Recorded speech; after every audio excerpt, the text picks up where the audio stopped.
Olá, pessoal, seja bem-vindo a mais um episódio do Imovcast, o seu podcast do setor imobiliário. E hoje, nada mais, nada menos, eu estou com uma pessoa muito especial. Já falei para ele que eu vou brincar demais, porque ele é bem das antigas, da raiz, sabe? Aquele meninozinho andando lá, sofrendo no sol quente, de imobiliária, falando da sua nova empresa, que na época ninguém nem entendia exatamente o que era. Nada mais, nada menos, hoje eu estou com o Arthur Albert, da Repasse, correspondente bancário da Caixa. Olá, Arthur, seja bem-vindo ao nosso Imovcast. Boa tarde, Janete. Muito obrigado pela apresentação, pela humildade no momento da apresentação, falando um pouco da minha história, do meu começo. Fico grato pelo convite ao Imovcast, vou estar sempre à disposição quando você precisar. E espero que seja um excelente bate-papo aqui, uma conversa enriquecedora sobre o mercado imobiliário. Coisa boa. Pessoal, já falei para ele como eu conheço um pouco da história dele, presenciei todo o começo. Eu falei que hoje as pessoas verem esse sucesso todo da Repasse, mas não imaginam, corre. E hoje até falei, Arthur, hoje eu vou brincar um pouco contigo, para as pessoas sentirem quem é o Arthur, como ele começou. Então, já pedi permissão ele aqui para a gente bater um bate-papo, mas lógico, né? Esclarecendo aquela dúvida para os nossos telespectadores sobre financiamento bancário, que hoje, Arthur, o que eu vejo? As pessoas querem comprar imóvel, mas elas fazem muitas perguntas, muitas dúvidas, como é que eu financio, se eu consigo financiar ou não. E hoje, lógico, você está aqui para nos esclarecer. Que coisa boa, Arthur! Obrigado. No máximo que eu puder tirar dúvidas, eu estou aqui à disposição para ajudar. Perfeito. Pois vamos lá, Arthur. A primeira pergunta, praxe.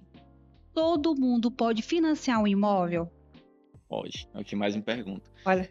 Todas as pessoas podem financiar um imóvel, né? Maravilha. Desde que elas sejam maiores de idade e desde que possam comprovar sua renda, porque toda instituição financeira, isso são regras do Banco Central, do Sistema Financeiro de Habitação, quando você faz o empréstimo de um valor, seja através de financiamento ou de um empréstimo, qual a diferença entre os dois? Tem poucas pessoas sabem. Financiamento, o recurso, o dinheiro, ele tem uma destinação específica, né? Se é um financiamento de um carro, tem que ir para o dono do carro. Se é um financiamento de imóvel, para o dono do imóvel. Já o empréstimo, ele não tem essa destinação específica. Você pode usar para o que quiser. Capital de giro da sua empresa, pagamento de contas, entendeu? Que você ficar à disposição. Então, o que o Banco Central pede é que a gente possa comprovar essa renda, tem idoneidade cadastral, ou seja, o chamado nome limpo, né?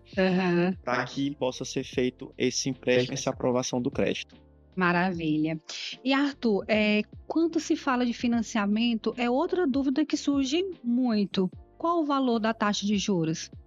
Bem, hoje o banco que mais atua no mercado imobiliário se chama Caixa Econômica, o banco onde eu trabalho, o melhor banco que existe. Propaganda grátis, viu, para a Caixa. Onde a minha empresa, a Repasse CCA, tem um contrato de prestação de serviço com a Caixa Econômica, e nós fazemos financiamento habitacional. E a taxa de juros, ela varia muito de acordo com a Selic de mercado, né? Que é a taxa básica de juros da economia. Então, a taxa pratica a menor taxa de juros do mercado, que hoje ela pode estar variando entre 9,3% a 10% ao ano, dependendo do perfil do cliente. Isso para uma das linhas de crédito para a Caixa, da Caixa, onde ela tem algo em torno de 3 ou 4 linhas de crédito para o mercado imobiliário.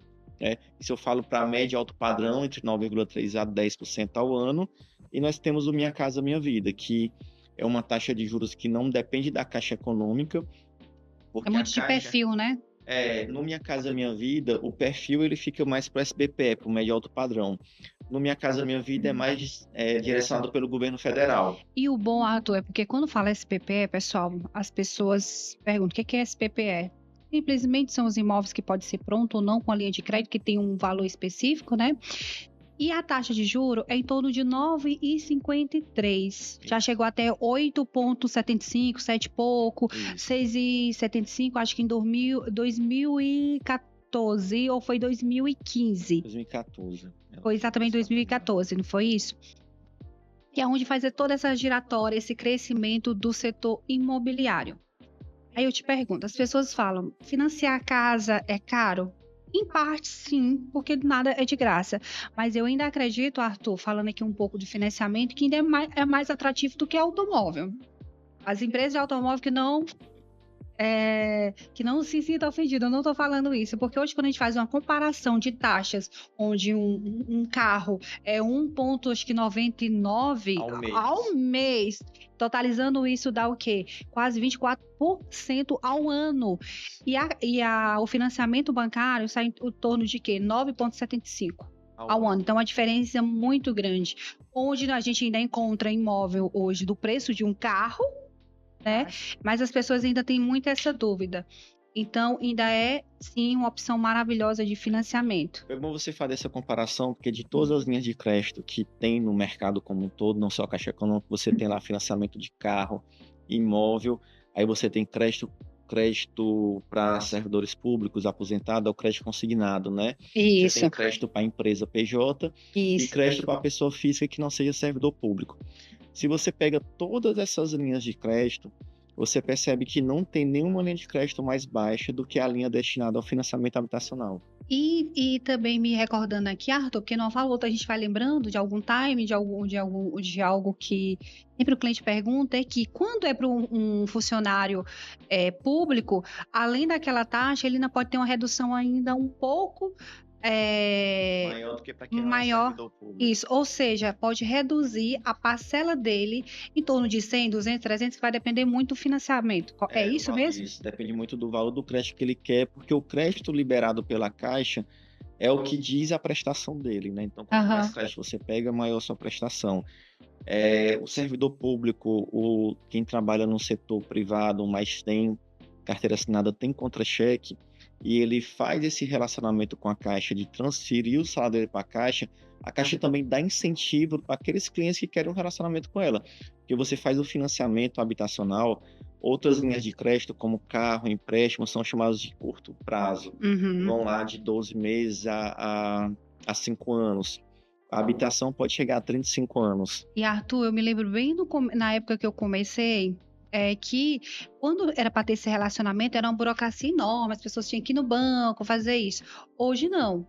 Você escolhe o imóvel e o correspondente bancário já faz tudo. Ou seja, você escolhe o imóvel e ele faz essa transição de relacionamento cliente e banco. Então, a viabilidade está bem melhor do que há 10, 14 anos atrás, não é isso? Com certeza. É. A questão do correspondente bancário, né, que foi algo que foi criado normas pelo Banco Central em 2011, ele foi justamente para tirar essa burocracia de dentro da agência, porque é um processo que é rápido, mas é demorado. Burocrático. Então, veio para uma forma de ajudar o mercado imobiliário, as construtoras, os corretores, a imobiliária, e o próprio cliente de não ter que se dirigir a uma agência bancária, pegar fila, pegar senha, esperar ser atendido, num processo que poderia ser feito por um correspondente bancário. Então, foi criado esse parceiro do mercado imobiliário, não só da Caixa, que é o correspondente bancário, que tira toda essa burocracia, sem custo nenhum para o cliente, vale ressalvar isso. Você, cliente, não pode ser cobrado pelo seu correspondente de nenhum dos valores, tá bom? Correspondente Caixa, eu garanto isso. E o custo não tem esse custo para o cliente por ele escolher um correspondente ou ir direto na agência. Ele vai ter mais agilidade no correspondente e toda a taxa de juros, todas as condições que ele teria dentro da agência, ele tem com o correspondente porque é um braço a mais que a Caixa tem para ajudar ela na falta de mão de obra, especificamente dentro das agências. Coisa boa. E continuando essa fala, que quando fala de financiamento imóvel, meu olhozinho brilha, porque é um mundo encantador. Eu me lembrei, falamos de SBPE, mas Arthur e Janete, eu tô vendo um imóvel na região urbana ou não urbana, próximo da capital de Teresina ou não. Tenho uma renda X, recebo um salário mínimo e eu ganho algum benefício do governo. E qual seria? Porque é interessante que as pessoas não compreendem sobre subsídio. Então, é algo que é bem atrativo. Primeiramente, a taxa é 4,25%.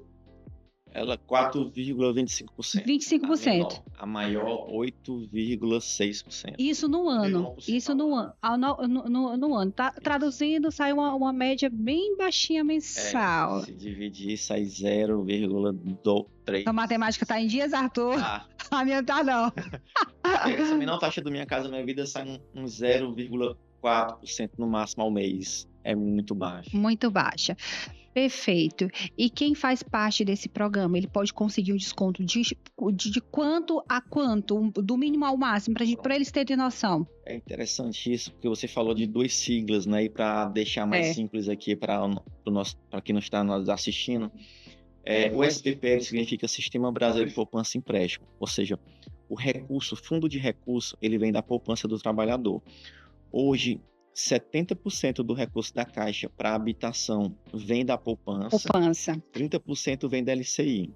E isso é interessante a gente falar, porque eu tive uma reunião recente, eu não posso falar, e a gente estava debatendo sobre esse assunto de crédito, se tinha ou não pelo banco, que teve esse déficit. E as pessoas não entendem que essa rotatividade de financiamento, gente, ela vem da poupança.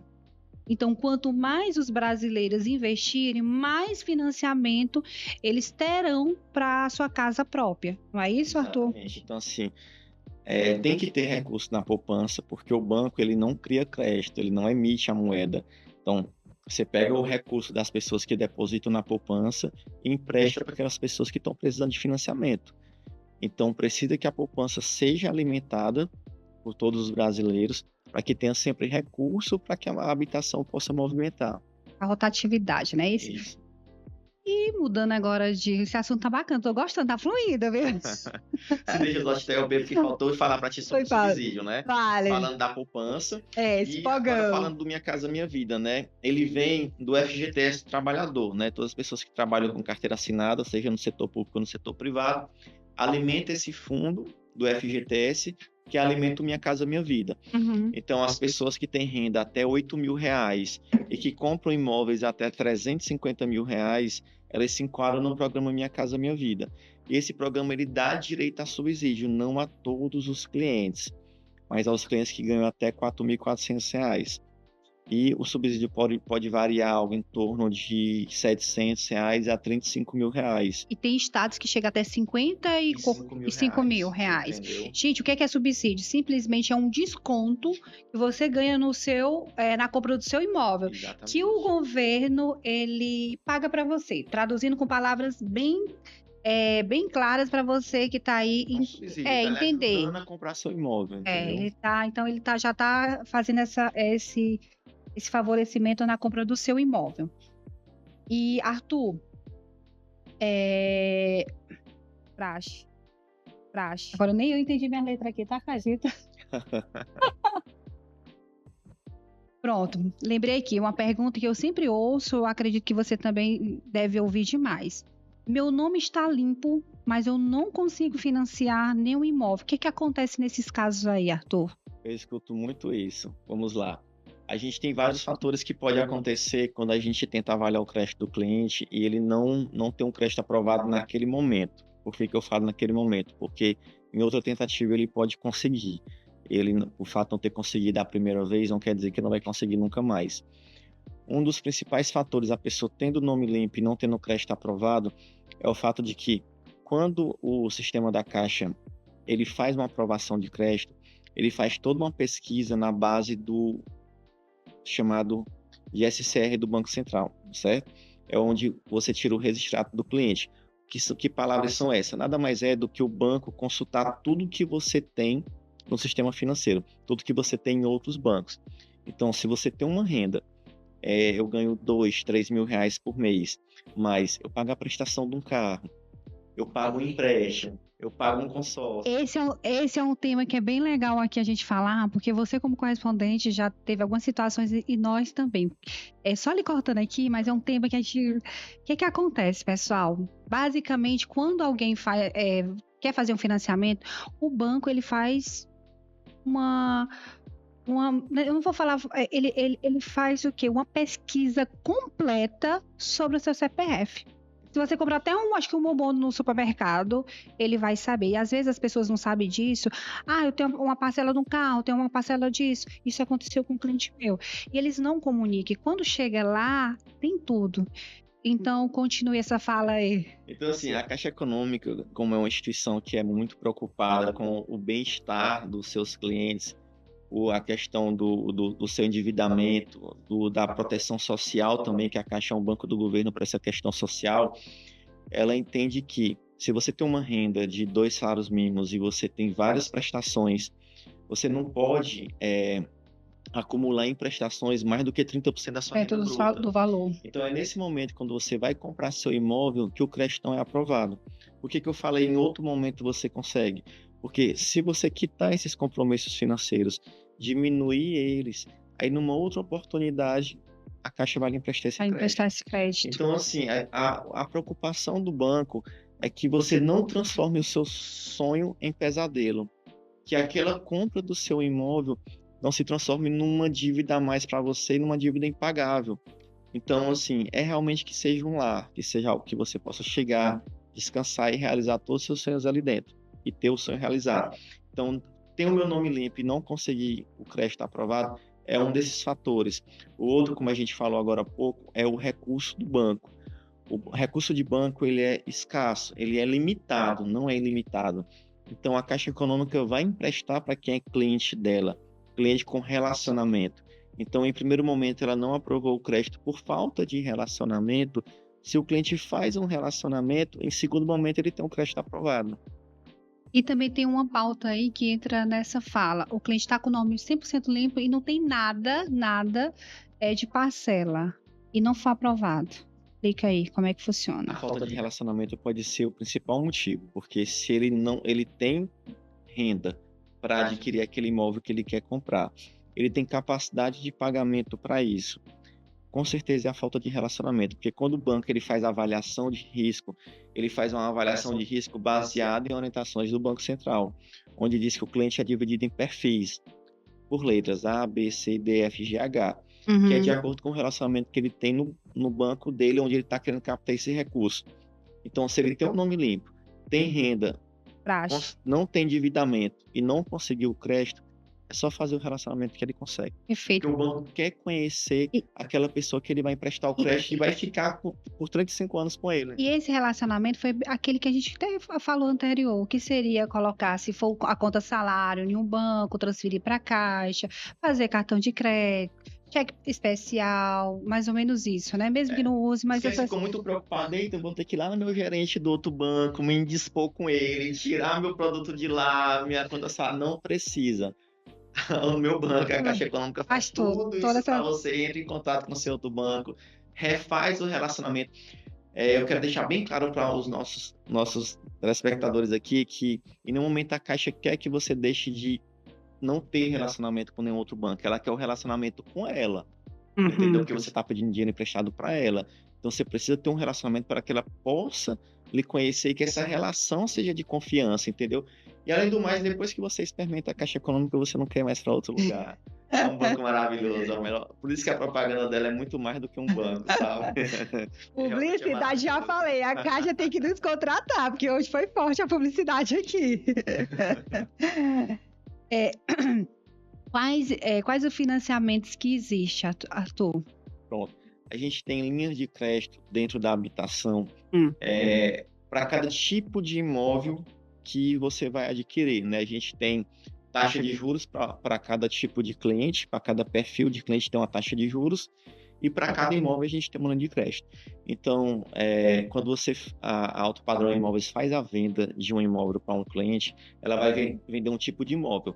É o imóvel usado que ela está vendendo, então o Alto Padrão chega para repasse, a Janete chega para o Arthur e fala, Arthur, eu estou com o meu cliente que vai comprar imóvel usado. Então a gente tem uma linha de crédito para imóvel usado, um tipo de aprovação para imóvel usado. Pronto, explique aí, que as pessoas eu vejo muito, eu quero financiar Price e quero financiar saque.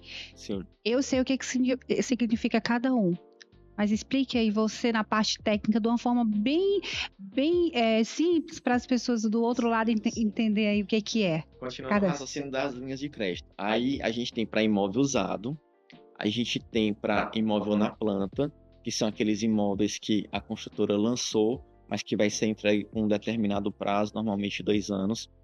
A gente tem um crédito para quem vai construir o imóvel, seja ele comprando o lote ou construindo no próprio lote. Que é o famoso aquisição e construção para as pessoas. Entendeu?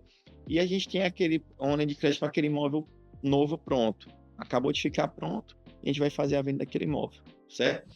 Dentro das aprovações de crédito, para cada tipo desse de imóvel que a gente acabou de conversar, a gente tem duas formas de amortização da dívida. O que é essa amortização da dívida? É a liquidação dela, é a forma que você vai pagar as suas prestações, traduzindo bem esses nomes que a gente está falando. Que Praxe. são elas saque e price. Saque, o cliente que opta pela price, lembrando que a taxa de juros nas duas situações é a mesma, não muda a taxa de juros. O que a gente vai mudar é a forma de pagamento, é a forma de acabar com essa dívida. Na saque, a gente paga prestações decrescentes. A maior para Ela começa um menor. pouquinho maior do que a saque, do que a price. Dando como exemplo, a saque começaria com uma prestação de R$ 1.000. Um exemplo, se você for pegar R$ 100 mil de crédito, você paga mais ou menos uma prestação de R$ 1.000. Você começaria pagando Praxe. R$ 1.000, como ela é decrescente na saque, ela terminaria com R$ 500. Um exemplo bem grosso aqui que eu estou dando. O que eu vejo que as pessoas ela tem a preferência maior pela saque é porque ele consegue ver da sua primeira até a última parcela o que você vai pagar. Psicologicamente ela é melhor. É. Você vê aquilo de Já a price você não consegue ver, você consegue saber que ela tem aquela estabilidade, mas é que ela pode oscilar para mais ou para menos. Para menos. A price ela começaria algo em torno de R$ 700, mas ela ficaria R$ 700 até o final do contrato. Ela teria uma variação, porque ela atualiza pela TR, que é um índice que atualiza a poupança. Quando você bota dinheiro na poupança, o seu dinheiro está ali atualizando. Essa mesma atualização atualiza a sua taxa de juros. Então, a price ela fica fixa até o final do contrato e a saque você vê ela caindo. Então, psicologicamente, você sente que a dívida está acabando. Entendi. Mas nas duas a dívida acaba, não se preocupe. Perfeito. E deixa eu lhe perguntar, pode juntar renda quem quer financiar algum imóvel? Pode sim. A Caixa ela permite você juntar renda com quantas pessoas você quiser. E tem que ser parentes ou pode ser pessoas que não têm nada a ver uma com as outras? Isso é bem interessante. Grau de afinidade. Por que essa palavra grau de afinidade? Porque tem que alguém que você conheça, alguém próximo a você. Você não pode pegar alguém no meio da rua. Ei, vem cá, comprar imóvel junto comigo que minha renda não tá dando, não. Não pode ser isso, mas a Caixa não pede grau de parentesco. Você não precisa comprovar grau de parentesco com aquela pessoa que você está juntando renda. Basta que as duas pessoas tenham condições para fazer financiamento, maior de idade, trabalhem, possam comprovar essa renda e tenha a idoneidade cadastral, né? O famoso nome limpo. CPF limpo. E como comprovar renda para pessoa autônoma? Que eu vejo muita gente com essa dificuldade. Então, a gente vive num momento da economia, do mercado de trabalho, que a gente está diminuindo a questão de pessoas que trabalham com renda formal, a chamada carteira assinada, Isso. ou os servidores públicos. Estamos num país de empreendedores. Exatamente. Né? Então, para esse país de empreendedores, a Caixa ela se adequa ao mercado, né? Maravilha. Para isso também. Então, a Caixa ela tem as formas de comprovar, de você comprovar sua renda para poder conseguir seu crédito. Então, para o mercado tradicional, a gente tem o contra-cheque, seja no setor público ou no setor privado. E a gente tem para os empresários ou autônomos, né? Dependendo de aquele autônomo que não tem renda, que entra no limite obrigatório de declarar imposto de renda pela Receita Federal, que é R$ 30.680 ao ano, né? E dá uma renda de R$ 2.560 ao mês, mais ou menos esses quebrados, né? Pronto, acima de 2.500. Quem não ganha acima de 2.500 não é obrigado a declarar imposto pela Receita Federal, a Caixa aceita os extratos bancários para poder comprovar a renda. Aquela pessoa que ganha acima de 2.500 está dentro do limite obrigatório de declarar imposto para a Receita Federal, aí a Caixa aceita o imposto de renda pessoa física para comprovar a renda. Arthur, quem comprova com extrato bancário, ele tem que apresentar o imposto de renda ou só o extrato serve? Quem apresenta o extrato bancário, só o extrato bancário, não precisa do imposto. Porque o extrato bancário, ele limita... tem gente que pergunta se precisa dos dois ao mesmo tempo. Essa é para o corretor, que eu vejo às vezes muito corretor leigo, que precisa disso e aquilo, eu sempre falo lá para minha equipe, e também para o cliente, que às vezes ele tenta. Essa semana eu peguei uma cliente e falou assim: ô Janete, eu tô com muito tempo tentando comprar minha casa e não dá certo. Eu falei: oxe, o que aconteceu? E aí foi quando ela me explicou, mas assim, eu acho, Arthur, aí vai muito da questão de conhecimento e cada O um. correspondente que está atendendo, E né? também, às vezes, do corretor, porque assim, eu me lembro que foi uma das coisas que eu aprendi assim que eu comecei. Eu me lembro de um processo que foi muito sofrido, de uma moça que era do Maranhão, que ela já tinha tentado várias vezes e não conseguiu. Então, assim, eu acredito que é interessante não só o correspondente bancário, como também você, corretor. Isso aí serve para você saber essa parte de financiamento, porque hoje a gente vê muitos corretores que, às vezes, eles até sabem fazer uma simulação, mas às vezes não sabem aprofundar na simulação para ser o mais parecido possível com o simulador da Caixa. Isso É acontece isso? muito. A minha empresa fica à disposição para tirar a dúvida de você. Olha aí, ó. Publicidade agora para repasse também. Precisar de treinamento, quiser acompanhamento, a gente está aqui para fazer o nosso trabalho. É claro que Maravilha. o corretor ele faz uma função primordial, né, que no mercado eu acho a mais importante, que é captar aquele cliente. E na minha visão não é nem o corretor, ele não compra e nem vende imóveis, ele só é o elo, né, Ele é o que tá comprando com quem tá intermediador. vendendo. Então ele faz esse papel fundamental que se você pegar o mercado de Teresina, eu acho que tem 1000 imóveis para se vender aqui dentro. Isso. Mas o corretor encontrar aquele que o cliente quer é uma arte, é difícil. Olha, ser corretor, as pessoas até brincam. Ah, o corretor tá rico. O corretor tá milionário. Mas assim, o corretor raiz mesmo é aquele que fala com o cliente, ele consegue captar as necessidades do que o cliente busca. Porque tem corretor que eu falo o seguinte, em vez dele esclarecer o que o cliente busca, Arthur, ele faz complicar, o cliente fica mais confuso.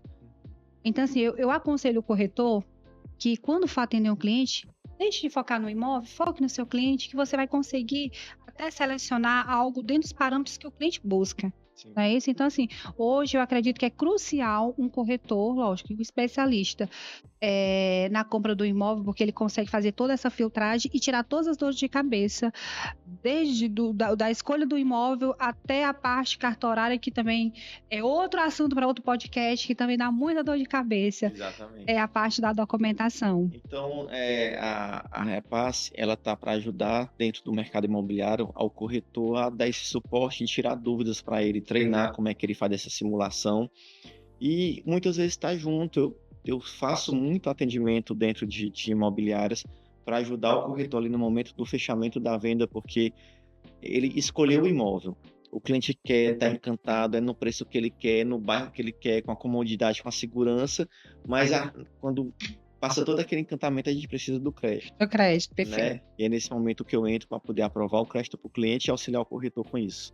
Arthur, o cliente olhou o imóvel, gostou. Quanto tempo demora esse processo do financiamento até o dinheiro cair na conta do vendedor que está vendendo o imóvel? Que é outra pergunta que eles sempre fazem para a gente. Bem, Quanto tempo demora o financiamento? eu escuto várias pessoas dar vários prazos, 15 dias, 20 dias. 15 dias? Isso. Esse aí é ninja, viu? Daí, Correspondente que fizer o processo com 15 dias, esse aí é ninja. mas vamos lá.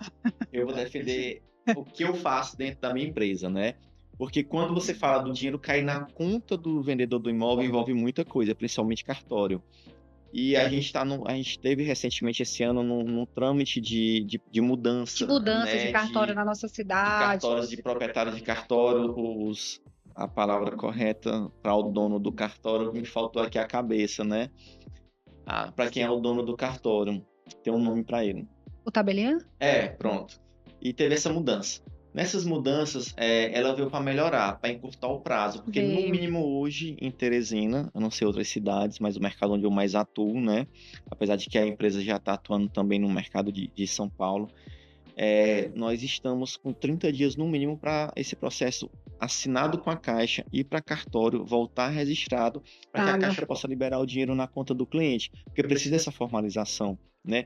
Mas o trabalho dentro da Repasse CCA, se eu tiver com toda a documentação em mãos do cliente, do imóvel e do dono do imóvel, é perfeito esse processo. Esse processo é para assinar contrato em 10 dias. Né? Qual foi o menor prazo que você já fez de um documento, de um financiamento? Já tudo concluso, que é justamente o dinheiro na conta, o menor que você já fez, o menor espaço de tempo. Eu já fiz em 35 dias. Foi mesmo, maravilha. Mas esses 30 dias foi do cartório. Perfeito. Então estava tudo ok o processo, todos os Ok. documentos de acordo, que às vezes sempre aparece Sem alguma coisa. faltar nada, sem nada pendente. Nada. Agradeço até o corretor Perfeito. por isso, porque entregou em mãos tudo E perfeito, qual foi o maior que já deu, assim, de tempo? de 6 prazos. meses? E foi processo mesmo, vai, documento, volta, teve um erro aqui, acolá. No mais tardar 60 dias. 60, 90 É, não, cento e poucos? não, Não, 60 dias se 60, resolve os né? problemas, entendeu? Quando tem, que são alheios a corretor, a correspondente, entendeu? Arthur, esse papo tá bom, mas agora nos episódios a gente tá gostando de uma polêmica e agora eu tô começando a me empolgar com as polêmicas. Mas eu acho a polêmica Fica à sadia, né? Aquelas que vontade. vai que editava, não. Se eu puder responder, eu respondo. Vou te deixar na saia curta, mas Eu não sou muito polêmico no mercado, o pessoal me conhece como pessoa tranquila, então eu a também polêmica sou. tá partindo dela. Eu tô brincando, viu? Mas quem me conhece sabe que eu sou uma pessoa muito tranquila, fujo de confusão, de briga. Mas aqui Mas é às mais vezes é a o brincadeira. assunto que é polêmico, nem a gente que é polêmico, Eu né? É o não sou, quem me assunto que é conhece sabe, eu polêmico. sou do silêncio, eu sou muito tranquila. Mas vamos lá. E essa história de correspondente querendo vender ou querendo ser imobiliária, me diz o que você acha disso? Falei. Bem, Eita, isso aí, surpresa. beba A água, pergunta, bebê. só beber uma água aqui. Calma. Vamos lá. Para se fazer uma venda de imóvel, você que sabe um pouco mais do que eu sobre isso, você precisa fazer um curso no Cresce, tá habilitado. Tanto você, pessoa física, ser um corretor, como, se eu não me engano, a sua pessoa jurídica tem que ter um Cresce jurídico para isso, Isso. né? Parte daí. São 2 Cresces. São 2 Cresces, né? Que precisa ser habilitado no Cresce aqui do É o pessoa Piauí. física e o pessoa jurídica. Que mandou um abraço aqui pro meu querido Pedro Nogueira, presidente do Cresce, que são maravilhosos, que eu gosto muito. Um abraço para você, meu amigo. Sempre me recebeu muito bem no Cresce. Mesmo não sendo. Ai, Vou deixar Pedro, claro que fina. a pergunta da Janete partiu para Cresce. mim, mas eu vou deixar claro que eu não sou corretor e não sou imobiliária, tá? Então, quanto à venda, primeiro você tem que estar todo regular para poder fazer essa venda de imóveis, né, Janete? Isso. E você, como a principal parte do mercado imobiliário piauiense, você tem que defender isso. E o correspondente por si só, ele não é habilitado a fazer venda de imóvel. Ele não é habilitado a fazer intermediação de compra ou Ele tem que venda ter de imóvel. certificado, que é o da BC, Ele do teria Banco que Central. abrir a empresa dele, a imobiliária dele e também o correspondente. Os dois crescem, como você falou, né? E a minha empresa, o Arthur especificamente, a Repasse CCA, há 10 anos eu estou no mercado. E eu observo que alguns correspondentes se transformaram em imobiliária ou algumas imobiliárias se transformaram em correspondente. Não sei o que levou o vice-versa, a imobiliária a ser Essa correspondente. transição, né? Se foi porque ela viu os correspondentes sendo imobiliária ou porque ela viu o trabalho do correspondente e quis ser correspondente. Eu não vou dizer que não aceito, mas concordo que cada um quer fazer da sua vida para ganhar dinheiro. Eu só acho que quanto mais você se especializa num mercado, E algo. melhor você fica. Isso. E aí você deixa cada parte envolvida em todo o processo, a construtora que produz o imóvel, a imobiliária que faz a intermediação, o correspondente que faz o processo financeiro de aprovação de crédito, você deixa os atores em cada um no seu lugar. Eu acho que a engrenagem como um todo funciona melhor do que você querer fazer as duas coisas ao mesmo tempo. Coisas ao mesmo tempo. Você querer fazer as três coisas ao mesmo tempo. Eu conheço correspondentes que são correspondente, imobiliário e consultor. Os três logo? Os três logo. É mesmo? E até despachante. Meu Deus do céu. E aí eu não sei como é que o ciclo se fecha. Entendeu? Eu quero saber qual que ele é melhor dos três, porque não existe qual bônus. É melhor dos quatro. Dos quatro. Até o despachante aqui no meio do processo, entendeu? Porque você tem o despachante, a imobiliária, você tem o correspondente e a construtora. Então ele já quer fazer os quatro. Vira uma bagunça, na verdade. O que eu posso garantir para você é que a Repasse CA há 10 anos é apenas correspondente e vai ser correspondente e não vai concorrer com o mercado imobiliário, não se preocupe. Nós estamos aqui para ajudar o mercado imobiliário e não para concorrer com ele. Coisa boa, e a pergunta foi tranquila, eu achando que era polêmica, coisa nenhuma, esse menino aqui é até preparado aí, viu? Arthur, nós temos um quadro que é um quadro que cada vez mais eu vou me encantando, que é o quadro Além das Chaves. E agora, hoje, é com Arthur Albert, viu? É um quadro onde a gente faz 5 perguntinhas simples. Se você não entender a pergunta, pode perguntar, pode pedir para mim repetir que eu repito novamente, viu?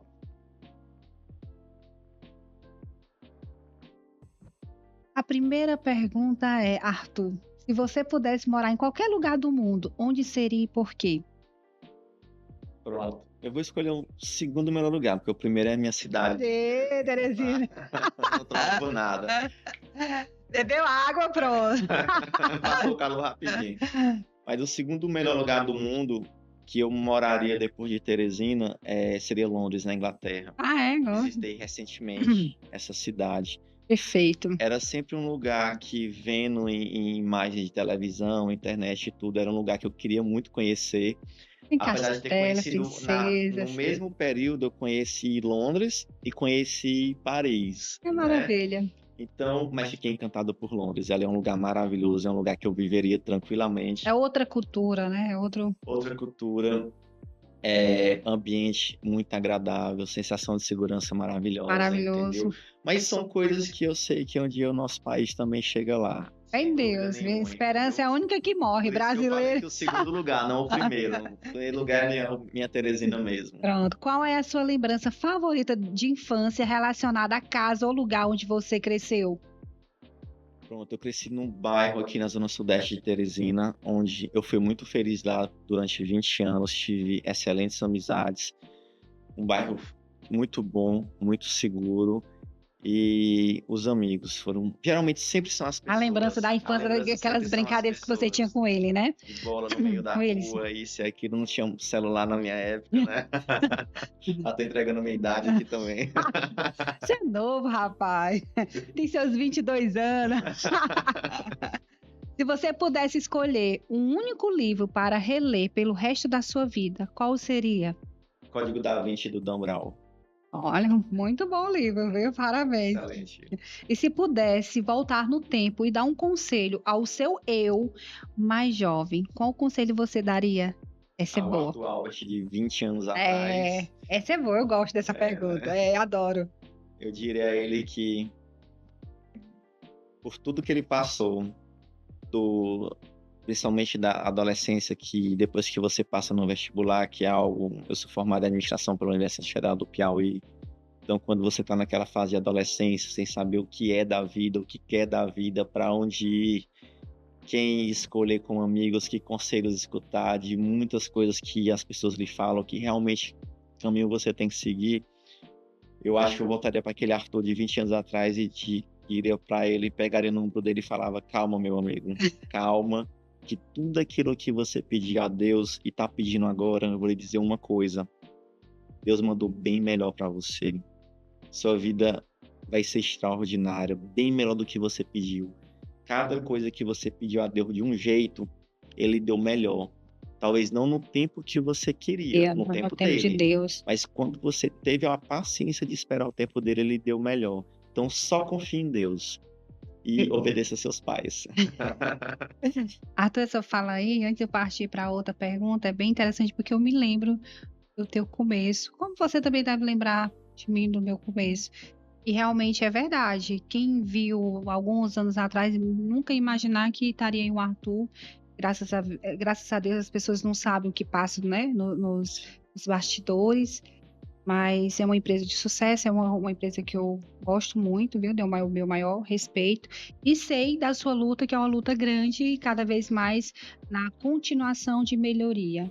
Então, eu sou uma testemunha dessa sua trajetória, viu? Obrigado. Fico muito feliz por fazer parte desse mercado junto com você e fico feliz pela nossa parceria. Coisa boa. E agora vamos para a quinta, viu? E o que você acha da nova geração e qual conselho você daria para eles? Se quiser pensar, pode pensar que eu vou beber uma água, viu? Olha, a nova geração, eu acompanho ela muito pouco, porque ainda não tive a felicidade de ter filhos, né? Então, mas acompanho pelos meus sobrinhos. E essa nova geração vai ser uma geração que vai ter bastante informação, seja ela informação boa ou ruim. Então, o que eu peço para essa nova geração é que estudem muito. O estudo sempre é fundamental acima de tudo. Escutem os mais velhos e todas as informações que vocês absorverem, filtrem, porque existem várias verdades na vida, a minha, a sua e a verdadeira verdade. Então, cabe a vocês, através de estudo, de muita dedicação, saber que tipo de informação você está recebendo, como você vai traduzir e assimilar ela para que você possa ter uma vida mais calma e tranquila. Coisa boa. Pessoal, Arthur, acredita que acabou. Foi tão bom a gente conversar, foi tão rápido, né? Eu acho que é porque passou voando, né? Mas eu só quero lhe agradecer, viu? Muito obrigado por ter vindo e acredito que a gente contribuiu muito para os telespectadores. Muito obrigada, Arthur. Tá sempre à Viu? sua disposição, viu? Obrigada. Parabéns pelo programa. Obrigada.